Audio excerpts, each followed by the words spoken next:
Okay, so we're going to look at the points of inflection in this video. Um, Basically, we got to define what a point of inflection is. So a point of inflection is the point where the function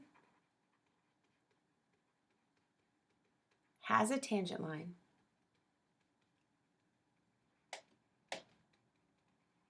and where concavity occurs.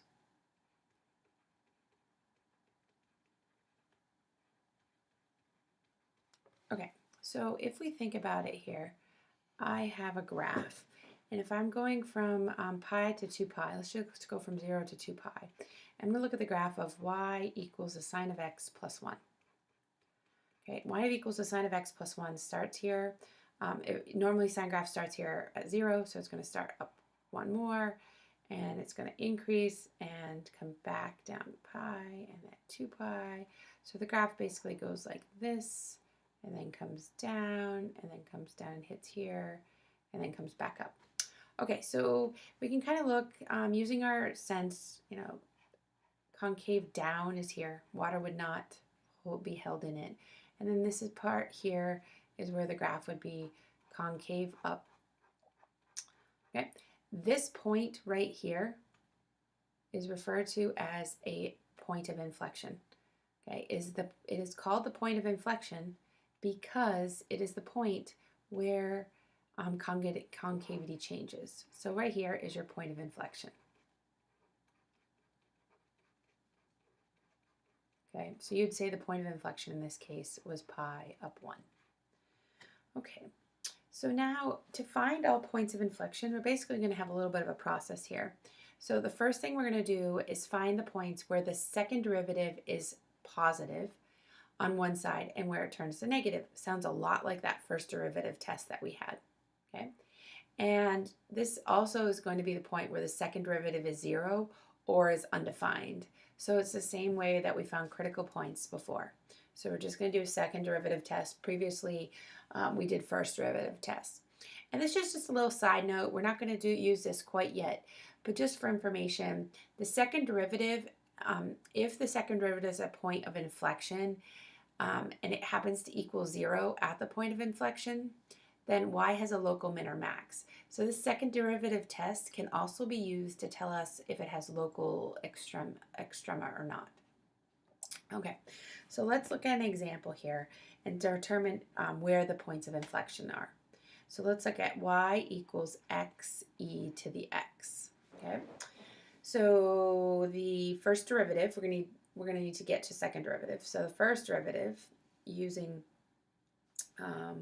product rule here is going to be x times the derivative of this is e to the x plus this stays the same, e to the x times derivative of x, which is 1. Okay, so there's my first derivative. Now I'm going to do second derivative.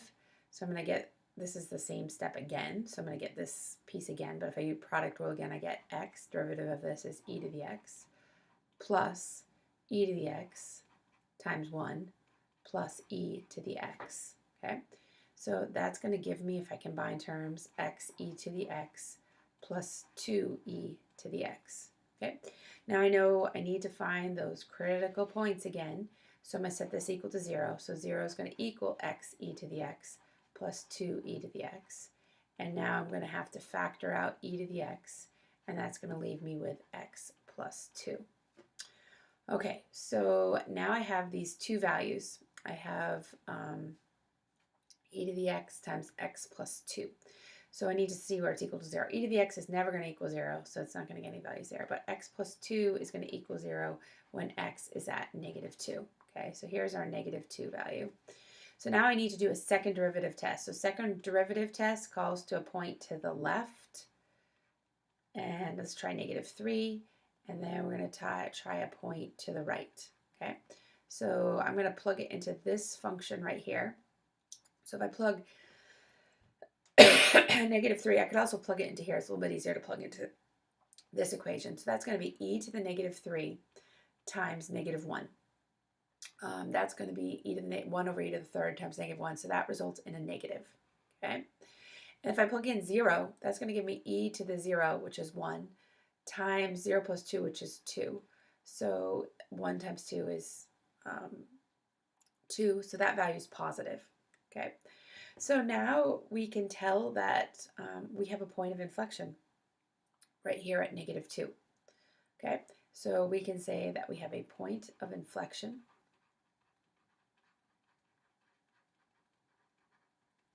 at -2.